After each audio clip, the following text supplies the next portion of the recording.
School PS Patel 39 वर्षનો મારો અનુભવ છે એનો હું ટીચિંગમાં ઉપયોગ કરું છું। મારી જુદી જુદી મેથડ જે હું સમજાવતો જાઉં છું ગુજરાત રાજ્ય લેવલે કેઆરપી આરપી તેમજ શિક્ષણના તમામ ક્ષેત્રોમાં લેખન સહિત તમામ જગ્યાએ કામ કરેલું છે। એવા મારા બહોળા અનુભવનો હું ઉપયોગ મારા ટીચિંગ દરમિયાન કરું છું। મારો લાભ અવશ્ય લેજો એવું ખાસ જણાવું છું। Good morning all friends. છેલ્લે જો આપણે આયનીકરણ એન્થાલ્પી અને ત્યારબાદ ઓક્સિડેશન અવસ્થાઓની ચર્ચા જોઈ ગયા। આ બંને મુદ્દા ખૂબ અગત્યના છે કારણ કે એની પર જ આધારિત આગળના મુદ્દાઓની ચર્ચા છે। એટલે આપણે ઝડપથી એને પહેલા જે છે ફરીથી એકવાર સમજી લઈએ છે। આયનીકરણ એન્થાલ્પીમાં વાયુ તટસ્થ પરમાણુમાંથી જ્યારે ઇલેક્ટ્રોનને દૂર કરવો હોય તો એ માટે જે ઊર્જા આપવી પડે એને કહેવાય આયનીકરણ એન્થાલ્પી। આપણે જે વિવિધ સંક્રાંતિ તત્વો છે એમની આયનીકરણ એન્થાલ્પીના મૂલ્યોમાં શું ફેરફાર કેવી રીતે થાય છે એ બાબત ગઈકાલે જોઈ ગયા। બીજો મુદ્દો ત્યારબાદ જોયો તો આપણે ઓક્સિડેશન અવસ્થાઓની વાત। હવે ઓક્સિડેશન અવસ્થાઓ એટલે શું? તો એમાં જ્યારે વિવિધ સંયોજનો બને ત્યારે જે તત્વ હોય તે જેટલી સંખ્યાના ઇલેક્ટ્રોન ભાગીદારીમાં અથવા તો પછી ઇલેક્ટ્રોન ગુમાવે તો એ સંખ્યા છે એના આધારે તેમના ઓક્સિડેશન અવસ્થાઓ એ ધન ગણાતી હોય છે સંક્રાંતિ ધાતુઓ માટે। કારણ કે ધાતુ તત્વો છે માટે તે પોતો જે ઇલેક્ટ્રોન હોય એને ભાગીદારીમાં ઉપયોગમાં આપે અથવા તો પછી એટલા ઇલેક્ટ્રોન ગુમાવે। એ સંખ્યાને આધારે તેનો જે ઓક્સિડેશન આંક છે અથવા તો ઓક્સિડેશન અવસ્થાઓ કહેવાય એ નક્કી કરવામાં આવતી હોય છે। ગઈકાલે આપણે જોઈ ગયા છે કે દાખલા તરીકે સ્કેન્ડિયમ છે તો એમાં માત્ર એક જ +3 જ ઓક્સિડેશન અવસ્થા શક્ય છે। ટિટેનિયમ છે અથવા ટાઇટેનિયમ તો એમાં +2 +3 +4 એવી ઓક્સિડેશન અવસ્થાઓ। ટિટેનિયમ પછી વેનેડિયમની વાત કરીએ તો એમાં +2 +3 +4 +5। ચલો વેનેડિયમ પછી ક્રોમિયમની વાત કરીએ તો +2 +3 +4 +5 +6। મેંગેનીઝની વાત કરીએ તો +2 +3 +4 +5 +6 +7। એટલે એનો અર્થ એવો થયો કે Mn સુધીના તત્વોની મેં વાત કરી આજે તો એમાં ઓક્સિડેશન અવસ્થાઓ જે છે એ ક્રમશઃ એક એકમ જેટલી વધતી જાય છે જે Mn માં મહત્તમ +7 સુધીની થાય છે। Mn જે છે એ આ શ્રેણીમાં મધ્યમાનું તત્વ છે। એટલે અર્થ એવો થયો કે શ્રેણીમાં મધ્યમાં રહેલા જે તત્વો છે તેમની ઓક્સિડેશન અવસ્થાઓ ઊંચી છે। ફરીથી એકવાર બોલું છું Mn માં +2 થી +7 સુધીની જોવા મળે છે। એની આજુબાજુના તત્વોની વાત કરીએ તો આ બાજુ ક્રોમિયમ આવે પહેલા તો ક્રોમિયમમાં +2 થી +6 સુધીની ઓક્સિડેશન સ્થિતિ જોવા મળે છે તો એ પણ ઊંચી ઓક્સિડેશન અવસ્થાઓ શક્ય બને છે। જ્યારે પેલી તરફ એટલે કે ગુરુ સભ્યોમાં વાત કરીએ હવે જો આ ગુરુ સભ્યોની અંદર જે છે Mn પછીના તત્વો Mn સુધીના તત્વો લઘુ સભ્યો કહીશું। લઘુ સભ્યોની અંદર ઓક્સિડેશન અવસ્થા જે મહત્તમ હોય તે ફોરેસ કક્ષકના 2 ઇલેક્ટ્રોન ઉપરાંત ડી કક્ષકમાં જેટલા ઇલેક્ટ્રોન હોય તે બંનેના સરવાળા જેટલી મહત્તમ ઓક્સિડેશન અવસ્થા બનશે। ફરીથી બોલું છું શ્રેણીના લઘુ સભ્યો એટલે કે Mn સુધીના તત્વોમાં ફોરેસ કક્ષકમાં જેટલા ઇલેક્ટ્રોન હોય તે ઉપરાંત ફોરેસના 2 ઇલેક્ટ્રોન ફોરેસમાં 2 જ હોય એટલે ફોરેસના 2 ઇલેક્ટ્રોન અને 3d કક્ષકમાં જે ઇલેક્ટ્રોન હોય એ ઉમેરીએ એટલા કુલ ઇલેક્ટ્રોન જેટલો એની મહત્તમ ધન ઓક્સિડેશન અવસ્થા શક્ય બનશે। જેને કારણે સ્કેન્ડિયમમાં +3, વેનેડિયમ ટાઇટેનિયમમાં +4, મહત્તમ કહું છું આ ધ્યાન રાખજો, વેનેડિયમમાં +5, ક્રોમિયમમાં +6 અને Mn માં +7 આવી મહત્તમ ઓક્સિડેશન અવસ્થાઓ જોવા મળતી હોય છે. પણ Mn પછીના તત્વો લઈએ તો એ શ્રેણીના ગુરુ સભ્યો છે. એમાં ડી કક્ષકોમાં ઇલેક્ટ્રોન યુગ્મિત થતા જાય, જેને કારણે બંધ રચનાઓમાં ભાગીદારીમાં ઉપયોગમાં લેતા ઇલેક્ટ્રોનની સંખ્યા જે છે હવે ઘટવા મળશે, જેને કારણે તેમાં હવે ઊંચી ઓક્સિડેશન અવસ્થાઓ ઘટતી જાય છે, જેને કારણે Fe ની અંદર +2, +3, +4 અને +6, +5 નહીં +6 એટલે કે ઓક્સિડેશન અવસ્થાઓ જે છે એની સંખ્યામાં ઘટાડો થયો. Fe પછી CO ની વાત કરીએ તો એમાં +2, +3, +4. Ni માં વાત કરીએ તો +2, +3, +4. CO માં વાત કરીએ તો +1 અને +2 અને Zn માં ફક્ત +2. ગઈકાલે આપણે આ બધું જોઈ ગયા છીએ. હવે આનો અર્થ એવો થયો કે શ્રેણીના મધ્ય વિભાગના તત્વોમાં મહત્તમ ઓક્સિડેશન અવસ્થાઓ, ઊંચી ઓક્સિડેશન અવસ્થાઓ જોવા મળે છે. ત્યાંથી બંને તરફ જેમ આમ જઈએ તેમ ઓક્સિડેશન અવસ્થાઓ જે મહત્તમ હોય એનું મૂલ્ય ઘટતું જાય છે, એવો થશે. બીજું, સંક્રાંતિ તત્વોની અંદર જે છે એ સ્થાયી ઓક્સિડેશન અવસ્થાઓની વાત કરીએ સાથે તો એમાં સ્કેન્ડિયમમાં ફક્ત +3, વેનેડિયમમાં ટાઇટેનિયમમાં +4, વેનેડિયમમાં +5. ચલો ત્યારબાદ જે છે ક્રોમિયમમાં +6 અને Mn માં +7. ચલો એમાં પણ ક્રોમિયમમાં વધુ સ્થાયી ઓક્સિડેશન અવસ્થા એવો શબ્દ વાપરું છું તો એ +3 છે ક્રોમિયમમાં. Mn માં વધુ સ્થાયી ઓક્સિડેશન અવસ્થા +2 છે. Fe માં +2 અને +3 પૈકી +3 વધુ સ્થાયી છે. CO એમાં પણ +3 વધુ સ્થાયી છે. CO પછી Ni લઈએ તો એમાં +2 વધુ સ્થાયી છે. Cu માં +2 વધુ સ્થાયી છે. Zn માં +2 સ્થાયી છે. તો આમ ઓક્સિડેશન અવસ્થામાં કઈ વધુ સ્થાયી છે એ પણ ધ્યાનમાં રાખીશું.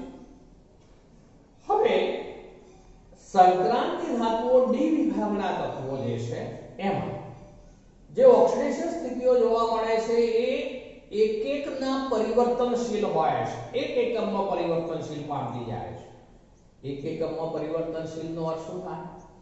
તો જેમ મેં કહ્યું Mn માં +2, +3, +4, +5, +6, +7 એટલે એક એકમનો વધારો થાય છે, માટે એકમ પરિવર્તનશીલ હોય છે એવું કહેવાશે.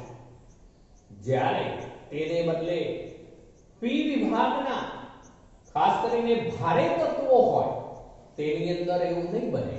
તેમાં બે એકમનો ફેરફાર જોવા મળતો હોય છે.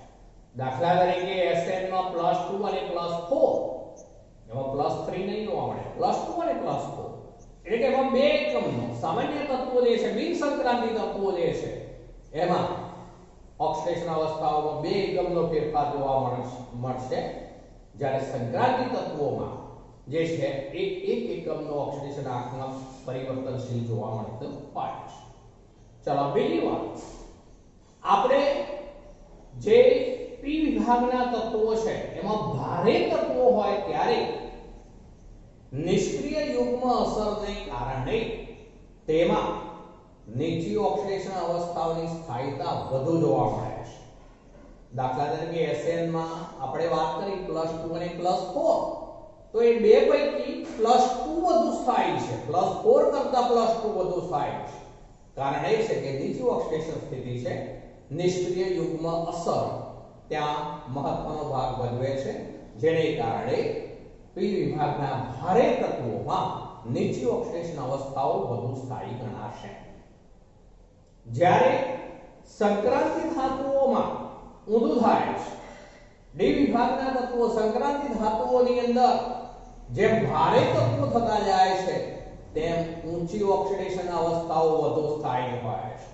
ચલો એનું ઉદાહરણ પણ આપણે જોઈ ગયા હતા કે છઠ્ઠા સમૂહના સભ્યો લઈએ તો ક્રોમિયમમાં +6 જે છે એની સ્થાયીતા કરતા જે દ્વિતીય સંક્રાંતિ શ્રેણી જે છે એનું MO અને તૃતીય સંક્રાંતિ શ્રેણીનું W તો એમની +6 ઓક્સિડેશન અવસ્થા વધુ સ્થાયી છે કોના કરતા ક્રોમિયમ કરતા ફરીથી બોલું છું આપણે એવું જોઈ ગયા કે જેમ ભારે તત્વો થાય છે તેમ સંક્રાંતિ તત્વોમાં ઊંચી ઓક્સિડેશન અવસ્થાઓ વધુ સ્થાયી હોય છે છઠ્ઠા સમૂહના સભ્યો લઈએ તો પ્રથમ સંક્રાંતિ શ્રેણીનો ક્રોમિયમ દ્વિતીય સંક્રાંતિ શ્રેણી જે છે એનું MO તૃતીય સંક્રાંતિ શ્રેણી જે છે એનું W તો આ ત્રણેયમાં જે MO અને W જે છે એમની +6 ઓક્સિડેશન અવસ્થાની સ્થાયીતા ક્રોમિયમની +6 કરતા વધુ સ્થાયી પેલા MO અને W ની છે એટલે અર્થ એવો થયો કે ક્રોમિયમની +6 ઓક્સિડેશન અવસ્થાની સ્થાયીતા થોડી નીચી ગણાશે ક્રોમિયમમાં વધુ સ્થાયી ઓક્સિડેશન અવસ્થા જે છે એ +3 છે જેને કારણે એસિડિક માધ્યમમાં ડાઇક્રોમેટ આયન હોય Cr2O7 2- એની અંદર Cr+6 છે એટલે આપણે જોઈ ગયા છે આ બધું Cr2O7 2- એમાં Cr+6 છે તો Cr+6 આ નીચી સ્થાયીતા છે ઓછી સ્થાયીતા છે એનું Cr3+ માં આની સ્થાયીતા વધુ છે એમાં રૂપાંતર થશે એટલે એનું પોતાનું રિડક્શન થાય માટે Cr2O7 2- એ કહેવાશે ઓક્સિડેશન કરતા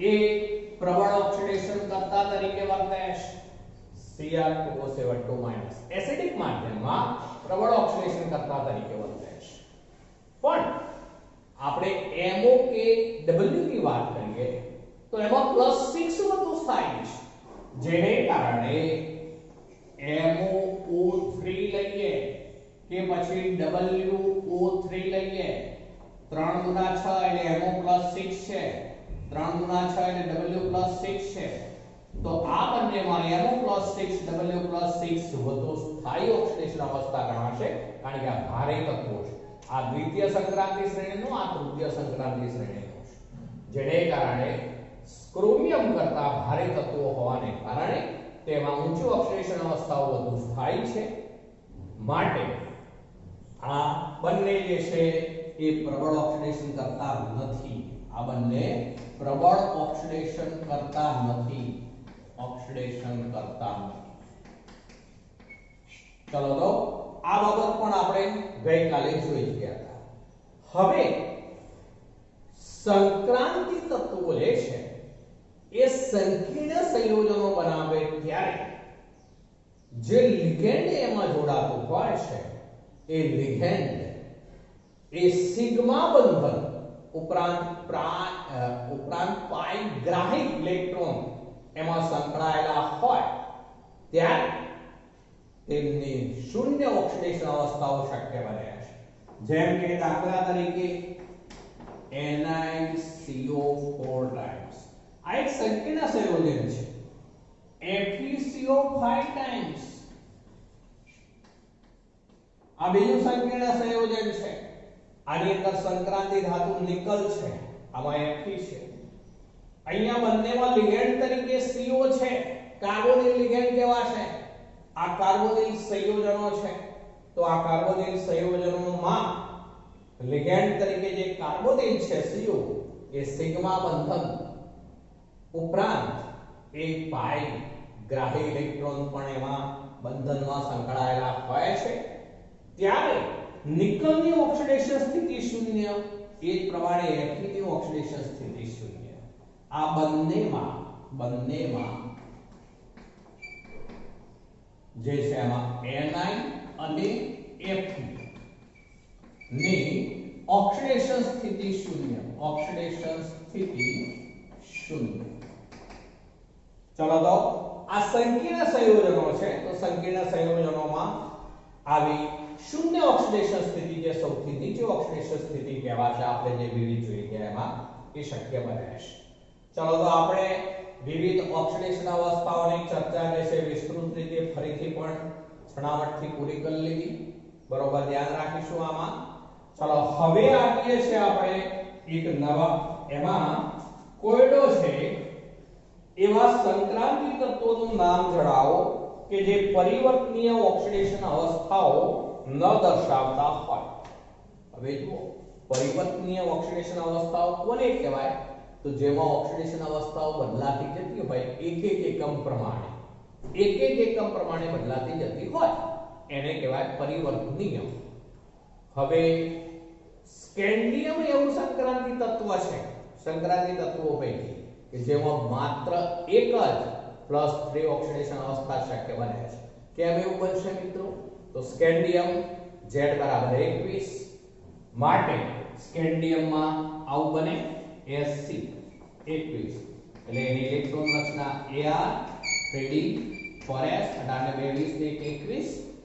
આ 3d અને 4s વચ્ચે ઊર્જા તફાવત ઓછો હોવાને કારણે આ ત્રણેય ઇલેક્ટ્રોન બંધ રચનાઓમાં એક સાથે જ ભાગ લે છે. માટે તેમાં ફક્ત +3 એક જ ઓક્સિડેશન અવસ્થા જોવા મળે છે. એમાં +2 ઓક્સિડેશન અવસ્થા જાણીતી નથી. માટે માત્ર એક જ +3 ઓક્સિડેશન અવસ્થા હોવાથી તે પરિવર્તનીયશીલ ઓક્સિડેશન અવસ્થાઓ દર્શાવતું નથી એમ આપણે કહી શકીશું. ચલો બીજું છે લખાણ સંબંધિત પ્રશ્ન છે. 3D શ્રેણીની કઈ સંક્રાંતિ ધાતુ સૌથી વધુ સંખ્યામાં ઓક્સિડેશન અવસ્થાઓ દર્શાવે છે? શા માટે? તો એમાં કયું તત્વ આવશે? Mn 25 પરમાણુ ક્રમાંક માટે એની ઇલેક્ટ્રોન રચના શું થાય? તો Ar 3d 4s 18 20 ને 5 25. ચલો એની અંદર શું થતું હોય છે? તો 4s કક્ષકના 2 ઇલેક્ટ્રોન ભાગ લે એટલે +2.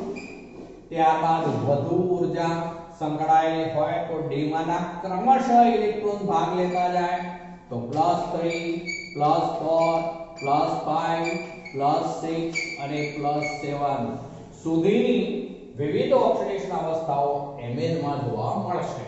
અને માટે 3D શ્રેણીનું આ તત્વ સંક્રાંતિ ધાતુ સૌથી વધુ સંખ્યામાં ઓક્સિડેશન અવસ્થાઓ દર્શાવે છે. ચલો તો આપણે એ બે પોઈન્ટ પૂરા કર્યા. હવે આવીએ છીએ એક નવા મુદ્દા ઉપર. ચલો એમાં M2 M વિદ્યુત ધ્રુવ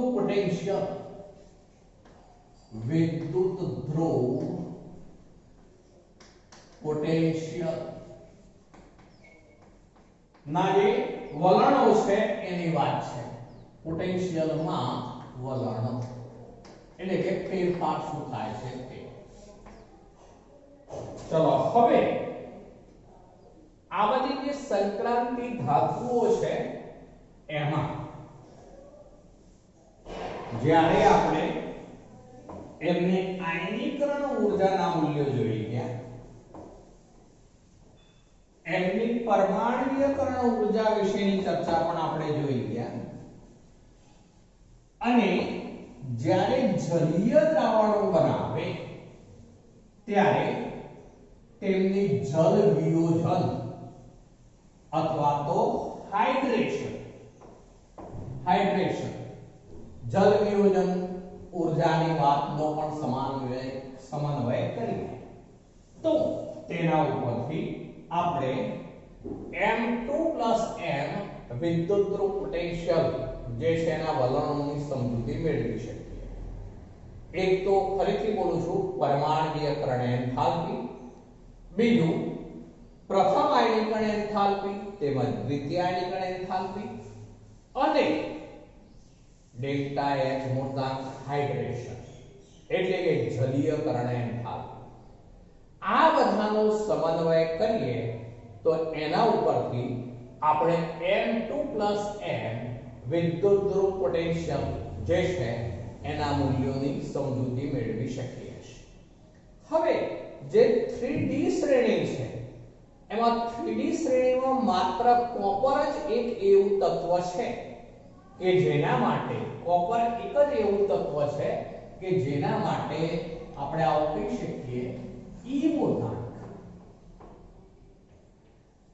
Cu2 C એનું મૂલ્ય છે +0.34 વોલ્ટ મળે છે. માત્ર કોપર એક જ તત્વ એવું છે કે જેમાં E મૂળાંક Cu2 Co નું મૂલ્ય +0.34 વોલ્ટ મળે છે.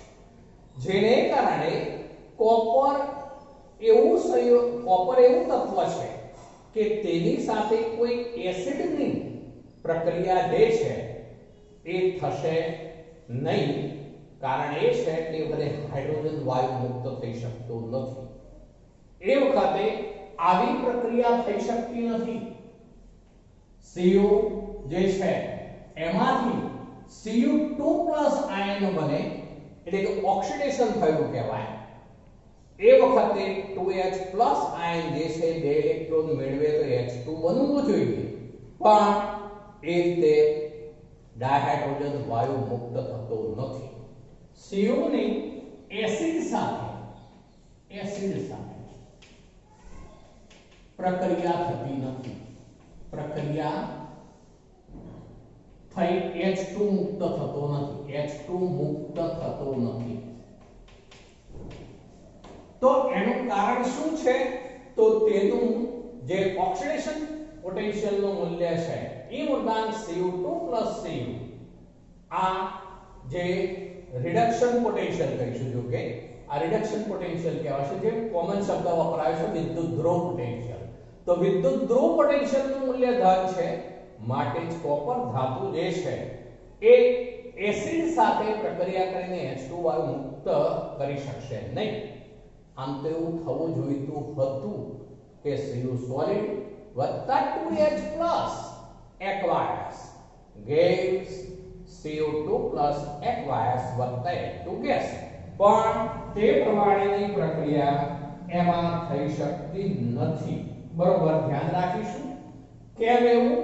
તો તેને માટે જવાબદાર તેનો વિદ્યુત ધ્રુવ પોટેન્શિયલ ધન છે તે છે. બાકી આ શ્રેણીની 3D શ્રેણીની બાકીની તમામ ધાતુઓ જે છે તેમના વિદ્યુત ધ્રુવ પોટેન્શિયલના મૂલ્યો જે છે પ્રમાણિત વિદ્યુત ધ્રુવ પોટેન્શિયલ કહીએ આપણે, તો એ મૂલ્યો બધા જ ઋણ હોય છે. બધા જ ઋણ હોય છે. અને આ ઋણ મૂલ્યો જે છે એમાં Cu સિવાયના બધા ઋણ મૂલ્યો છે. એટલે એનો અર્થ એવો થયો કે Cu સિવાયની ધાતુઓ જે છે તે એસિડ સાથે પ્રક્રિયા કરશે ત્યારે એસિડમાંથી ઉત્પન્ન થયેલા 2H+ આયન હોય એનું H2 માં રિડક્શન કરશે. બાકીની તમામ ધાતુઓ એ એસિડનું રિડક્શન કરી ડાયહાઇડ્રોજન વાયુ મુક્ત કરશે. ફક્ત Cu જ એવી ધાતુ છે કે જે આ રીતે રિડક્શન કરી શકશે નહીં. તો આમ એને કારણે જો એનો આલેખ આપણે દોરીએ તો એમાં પરમાણુ વિદ્યુત ધ્રુવ પોટેન્શિયલ વિરુદ્ધ આપણે પરમાણુય ક્રમાંક વાળા આલેખ દોરીએ તો તેની અંદર શરૂઆતના જે તત્વો છે જેમાં ટાઇટેનિયમ, વેનેડિયમ, ક્રોમિયમ, મેંગેનીઝ ત્યાં સુધીના તત્વોની વાત કરીએ તો તેમના અવલોકિત કરેલા જે મૂલ્ય છે તે અને જે મેળવવામાં આવેલા મૂલ્યો છે ગણતરી દ્વારા એ મૂલ્યો બંને સરખા મળતા હોય છે. પણ ત્યાર પછીના જે તત્વો છે CO, Ni અને Zn, કારણ કે CO માં તો પ્લસ છે, બરોબર, ધ્યાન રાખજો. બાકીના જે છે એ બધા માઈનસ તો છે, પણ એમાં અવલોકિત કરેલા જે મૂલ્યો હોય તે અને ગણતરી દ્વારા મેળવાયેલા મૂલ્યો એમાં જે છે CO, Ni અને Zn માં ખાસ કરીને તફાવત જોવા મળતો હોય છે. તો હવે એ આપણે આ આલેખમાં દર્શાવ્યા મુજબ તફાવત છે એવું કહી શકીશું. CO ના E મૂળાંકના ધન મૂલ્ય તે તેની અદ્વિતીય વર્તણૂક છે એવું કહીશું, જેને કારણે એસિડ સંયોજનોમાંથી તે H2 મુક્ત કરવા માટે સક્ષમ હોતું નથી. માત્ર ઓક્સિડેશન કરતા એસિડ સંયોજનો જેવું કે નાઇટ્રિક એસિડ લઈએ કે સાંદ્ર H2SO4 લઈએ, જે ઓક્સિડેશન કરતા એસિડ સંયોજનો કહેવાશે. નાઇટ્રિક એસિડ અથવા સાંદ્ર H2SO4. તો માત્ર નાઇટ્રિક એસિડ કે સાંદ્ર સલ્ફ્યુરિક એસિડ Cu સાથે પ્રક્રિયા કરશે અને એસિડ સંયોજનો રિડક્શન પામે છે. Cu સોલિડ માંથી Cu2+ એક્વાયસ ના રૂપાંતરણ માટે Cu સોલિડ માંથી Cu2+ એક્વાયસ એટલે કે જ્યારે જલીય દ્રાવણ બને ત્યારે ખૂબ ઊંચી ઊર્જાની આવશ્યકતા રહે છે. Cu સોલિડ માંથી Cu2+ એક્વાયસ બને ત્યારે ખૂબ ઊંચી ઊર્જા જરૂરી હોય છે. તેમની જલીયકરણ ઊર્જા દ્વારા તે સમતોલિત થઈ શકતી નથી. ફરીથી શું બોલું છું એ જોજો. જ્યારે Cu સોલિડ જલીય દ્રાવણમાં દ્રાવ્ય થાય, Cu2+ એક્વાયસમાં ફેરવાય, એ માટે જે ઊર્જા જોઈએ છે વધુ ઊંચી છે, જે તેની જલીયકરણ એન્થાલ્પી દ્વારા સંતુલિત થઈ શકતી નથી. તેની જલીયકરણ એન્થાલ્પી અથવા ઊર્જા દ્વારા સંતુલિત થતી નથી, જેને કારણે એ ધન મૂલ્ય મળે છે. જ્યારે શ્રેણીના ઈ મૂળાંકના ઓછા ઋણ મૂલ્યો સામાન્ય વલણ ધાતુઓની પ્રથમ અને દ્વિતીય આયનીકરણ એન્થાલ્પીના સરવાળામાં સામાન્ય વધારા સાથે સંબંધિત છે. એટલે કે બાકીના તત્વોની વાત કરીએ તો એમાં પરમાણ્વીયકરણ એન્થાલ્પી સાથે પ્રથમ આયનીકરણ એન્થાલ્પી, દ્વિતીય આયનીકરણ એન્થાલ્પી અને એને આધારે જે જલીયકરણ એન્થાલ્પી છે એ બધાના સરવાળા ઉપરથી બાકીના બધા તત્વો માટે આ ઈ મૂળાંક M2+M ના મૂલ્યો જે છે એ બધા ઋણ જોવા મળતા હોય છે. બાકીના બધામાં ઋણ જોવા મળતા હોય છે. હવે એમાં NiCO_Zn ના મૂલ્યો જે છે એ સામાન્ય વલણ દ્વારા અપેક્ષિત મૂલ્યો કરતાં તે વધુ ઋણ હોય છે. ચલો અહીંયા Mn2+ અર્ધપૂર્ણ ભરાયેલી ડી પેટા કોષ. Mn2+ માં શું હોય? Mn2+ તો એમાં આવું હોય કે આ 3D થાય. બીજું લઈએ Zn2+ તો એમાં આવું હોય Ar 3D 10. બરોબર? અહીંયા 4s માંથી ઇલેક્ટ્રોન ગયેલા હોય બે, આમાં પણ 4s માંથી બે ગયેલા હોય. હવે આ અર્ધપૂર્ણ પેટાકોષ, આ પૂર્ણ પેટાકોષ માટે વધુ સમમિતિવાળી વધુ સ્થાયી ઇલેક્ટ્રોન રચનાઓ ગણાશે, જેને કારણે જ Mn2+ જે છે એને માટે ઈ મૂળાંકનો જે મૂલ્ય છે એ -1.18 વોલ્ટ જેટલું મળે છે. આમાં ઈ મૂળાંકનું મૂલ્ય જે છે Zn વાળામાં એ -0.76 વોલ્ટ જેટલું મળે છે. એટલે કે ઈ મૂળાંકના મૂલ્યો જે છે એ આવા વેલ્યુઓ દર્શાવવા માટેનું કારણ શું જવાબદાર છે? તો તેમની ઇલેક્ટ્રોન રચનાઓ. Mn2+ Ar35, Zn2+ Ar10, અર્ધપૂર્ણ પેટાકોષ, પૂર્ણ પેટાકોષ વધુ સમમિતિવાળી વધુ સ્થાયી રચનાઓ છે. માટે Mn માં ઈ મૂળાંકનું મૂલ્ય જે છે -1.18 વોલ્ટ, જ્યારે Zn2+ માટે ઈ મૂળાંકનું મૂલ્ય -0.76 વોલ્ટ મળે. જ્યારે Ni ની વાત કરીએ તો એ જે મૂલ્ય છે એ -0.25 વોલ્ટ મળે છે. જ્યારે Ni માટે ઈ મૂળાંકનું મૂલ્ય જે છે એ -0.25 વોલ્ટ મળે.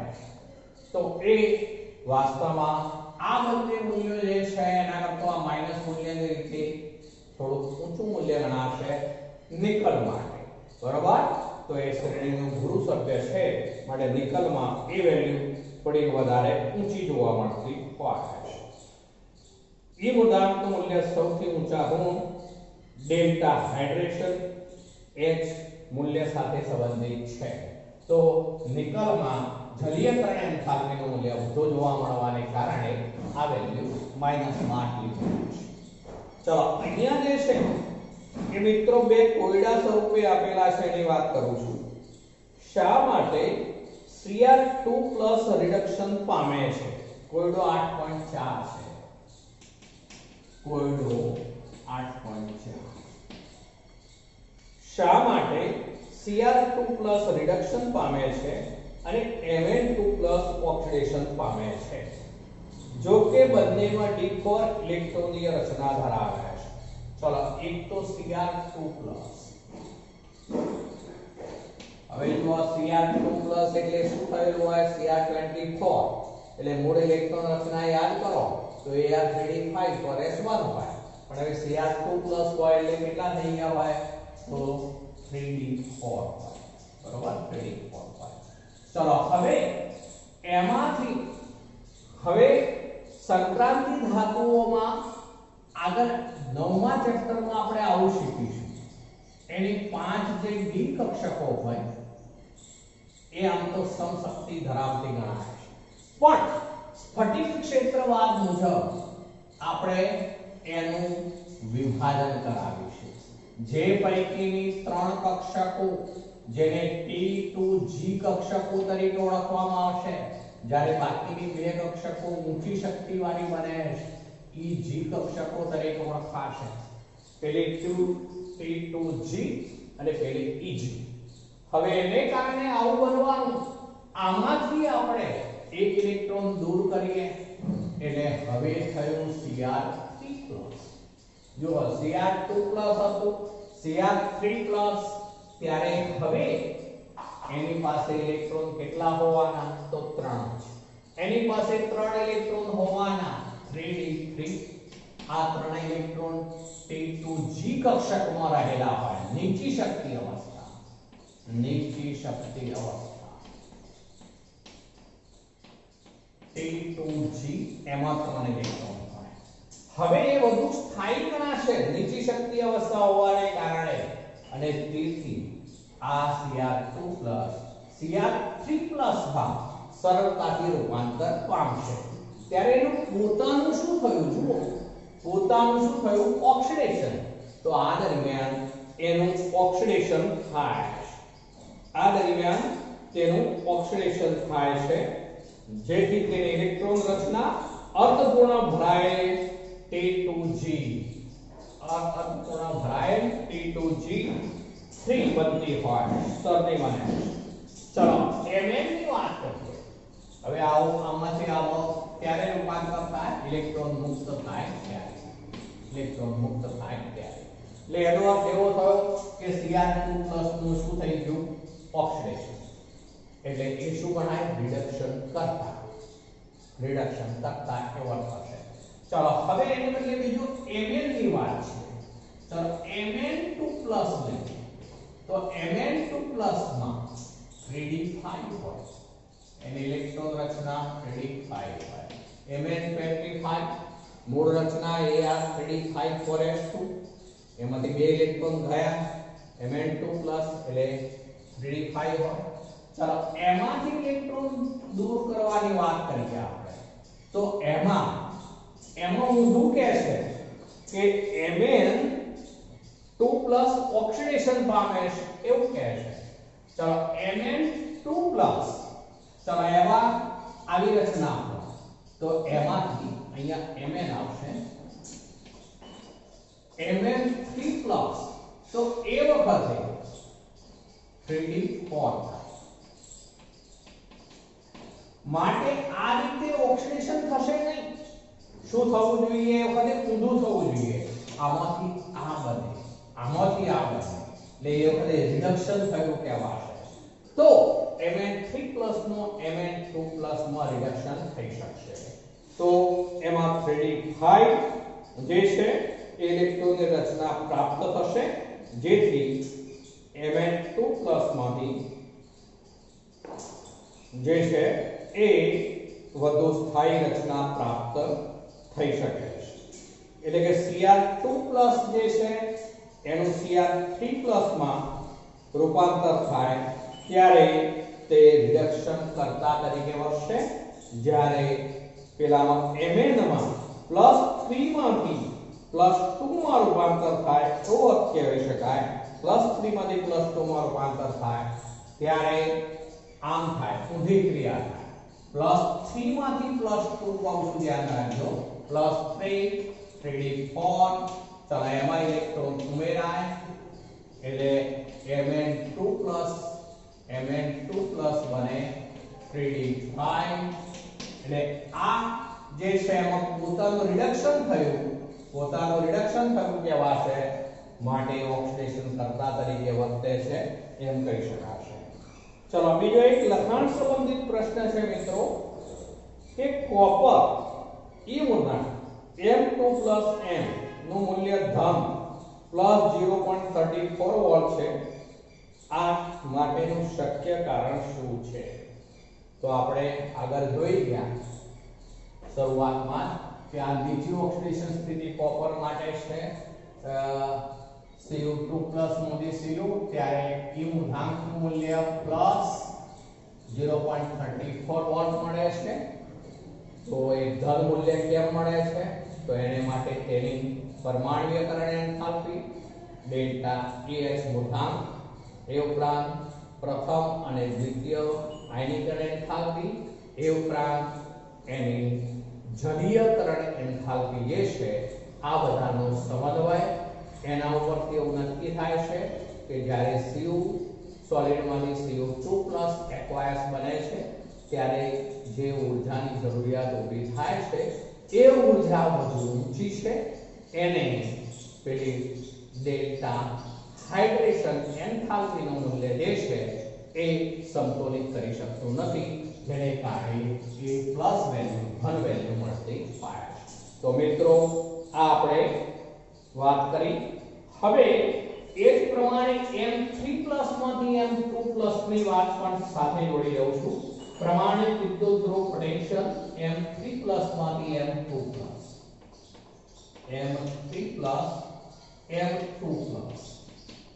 માં વલણોની વાત છે. તો એમાં જે છે એમાં એક સ્કેન્ડિયમની વાત કરીએ આપણે. તો સ્કેન્ડિયમ એવું છે કે જેમાં +3 એક જ ઓક્સિડેશન અવસ્થા શક્ય છે, એમાં +2 શક્ય નથી. માટે સ્કેન્ડિયમ માટે નીચું મૂલ્ય Sc3+ ની સ્થાયીતા દર્શાવે છે, આપણે એવું કહી શકીએ. કેમ એવું બનવાનું? તો સ્કેન્ડિયમ 3+ માં આર્ગોન જેવી ઉમદા વાયુ જેવી રચના હોય, માટે તે વધુ સ્થાયી ગણાશે. ચલો એમાં Mn માટે વાત કરીએ અને Zn માટે વાત કરીએ તો એ બંનેમાં શું થવાનું? તો Zn2+ હોય ત્યારે 3d10 હોવાનું અને Mn2+ હોય ત્યારે 3d5 હોવાનું. આ બંને જે છે Zn2+ સ્થાયી d10 ઇલેક્ટ્રોન રચનામાંથી હવે એક ઇલેક્ટ્રોન દૂર કરવો હોય આમાં તો એ વધુ મુશ્કેલ બનશે, માટે તે Zn માટે સૌથી ઊંચું મૂલ્ય ગણાશે. એ રીતે Mn માટે પણ સાપેક્ષીય ઊંચું મૂલ્ય દર્શાવશે, કારણ કે Mn2+ હોય તો 3d5 છે. માટે આ બંનેમાંથી હવે ત્રીજો ઇલેક્ટ્રોન દૂર કરવો હોય તો એ મુશ્કેલ બનશે. માટે એ બંને માટે M3+ M2+ ના મૂલ્યો જે છે એ સાપેક્ષીય રીતે વધુ ઊંચા હોય છે. Fe માટે શું થાય તે વાત. તો Fe 26 છે, બરોબર? માટે Fe માટે જે છે એ +3 માંથી +2 માં સરળતાથી રૂપાંતર એ પામી શકશે. માટે Fe3+ ની સવિશેષ સ્થાયીતા હોવાથી તે સરળતાથી Fe2+ નું Fe3+ માં રૂપાંતર કરી શકશે, માટે વિશેષ સ્થાયીતા દર્શાવશે. વેનેડિયમ માટે સૌથી નીચું મૂલ્ય V2+ ની સ્થાયીતા જે છે એની સાથે સંબંધિત ગણાશે, કારણ કે વેનેડિયમમાં શું થવાનું, સ્કેન્ડિયમ, ટિટેનિયમ, પછી વેનેડિયમ 23 પરમાણુ ક્રમાંક થયો, 23 પરમાણુ ક્રમાંક એટલે એમાં V2+ જ્યારે બને ત્યારે એમાં T2G3 થઈ જવાનું, જે વધુ સ્થાયી ગણાશે વેનેડિયમ માટે, એટલે V2+ ની સ્થાયીતા અર્થપૂર્ણ T2G સ્તરને કારણે છે.